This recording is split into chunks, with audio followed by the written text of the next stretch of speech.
The federal and Alberta governments appear to be on the verge of a landmark energy deal, one that could pave the way for a new pipeline.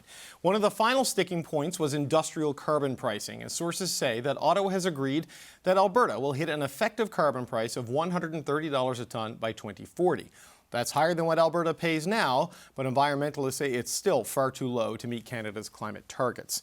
The CBC's Kate McKenna has been on this story for us all week, and she joins us now. So, Kate, what else can you tell us about this very secretive and tightly held deal? Well, to your point, David, it appears that it's all but signed at this point. Sources have told us that the Prime Minister is planning to travel to Calgary later this week to make the announcement with Premier Danielle Smith. Industrial carbon pricing was sort of a major sticking point in these negotiations. We knew that in last November's Memorandum of Understanding, there was an agreement that they would have hit a $130 effective price per tonne, but there was no timeline associated with that. So they had until April 1st to hammer that out. They went a little bit past their deadline, but now it sounds like the plan is 2040 with incremental increases on the way to that. This does mark a significant climb down from the federal government in terms of what was originally proposed by them for industrial carbon pricing. But, Alberta's premier is also taking a little bit of a risk here. She's got a lot on her plate right now, as we've heard, but also, she's going to have to sell this deal in Alberta, where industry has said that increasing the carbon pricing will hurt competitiveness. So a source says that this was discussed in a cabinet meeting that was held earlier today. It is a key step in Alberta's plan to get a pipeline to the West Coast. Alberta, we know, does plan to submit a proposal to the Major Projects Office to get a pipeline by July 1st. That's very soon. Right now, there's no proponent. There is no clear, confirmed route.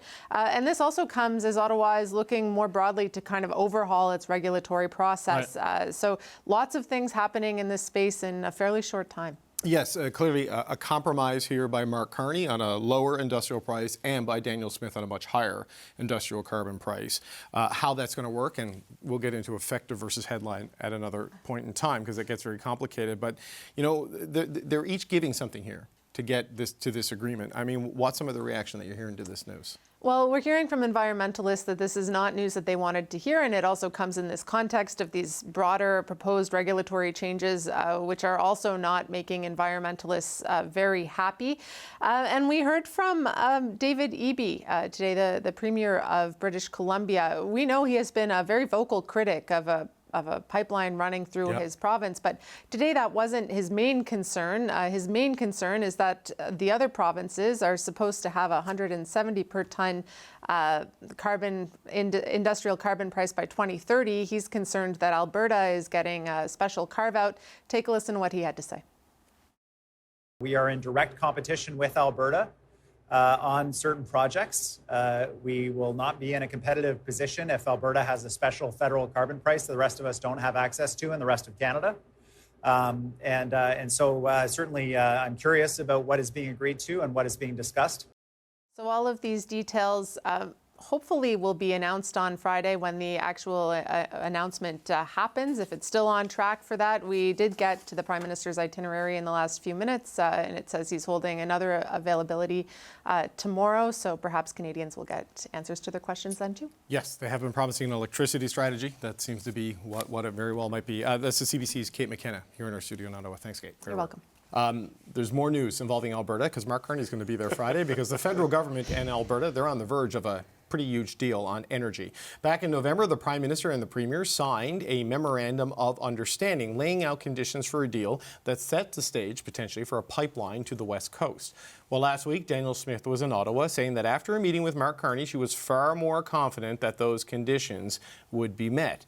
And now progress on one of the final sticking points, industrial carbon pricing. Sources say Ottawa has agreed that Alberta will hit an effective carbon price of $130 a tonne by 2040.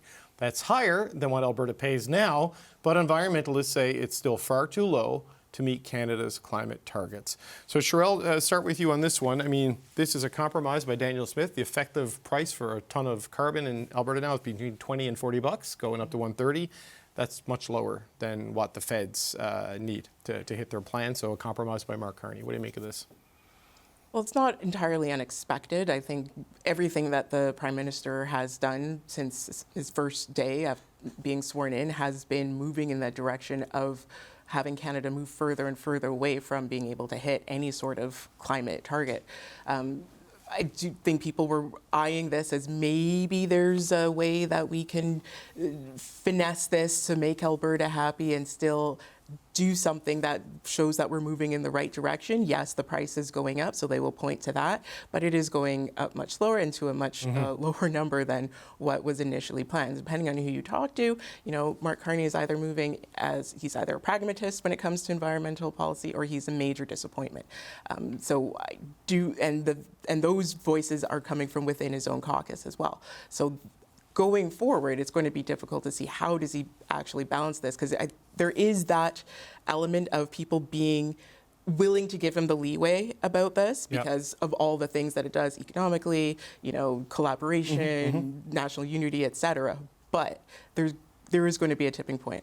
Well, look, I'm going to go from one New Democrat to another, because British Columbia Premier David Eby reacted to this news today. I mean, Jordan, not sure how Jordan's going to come next, saying that this walk back by the federal government, his words on this, puts his province at a competitive disadvantage. Have a listen to that. We are in direct competition with Alberta on certain projects.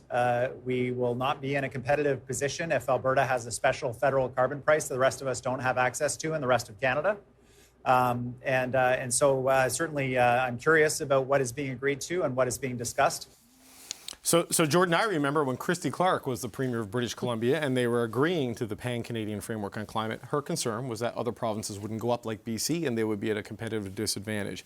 So if this becomes Alberta's price and BC has a different price, you can see the point from the Premier, but has Alberta just set the floor for everybody now, and everybody's has to go down? Yeah, absolutely. That's exactly what's just happened.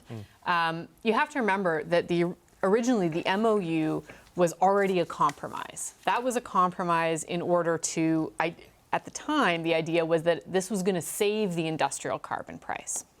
But what's happened here is that now the industrial carbon price is being really gutted here, and it is not tenable politically or economically for Alberta to be the only province to receive such a carve-out. So this is now going to become the floor all across the country for the carbon price, which is being dictated by Danielle Smith. And this is something that is going to have enormous consequences all across the country for Canada's emissions. And I do think that from a political perspective, a lot of voters who care about the environment, and while it's true that climate change is not high up on most people's concerns right now, there are still voters who are motivated by environmental issues and who have concern about that. A lot of those voters thought that they were in pretty good hands with Mark Carney. This was a guy who'd done international work on climate financing, who, you know, in his book was very, very clear on some of these things. But in the end, he is actually taking environmental regulation and climate regulation in Canada to a place, I would argue, probably worse than we saw under Stephen Harper.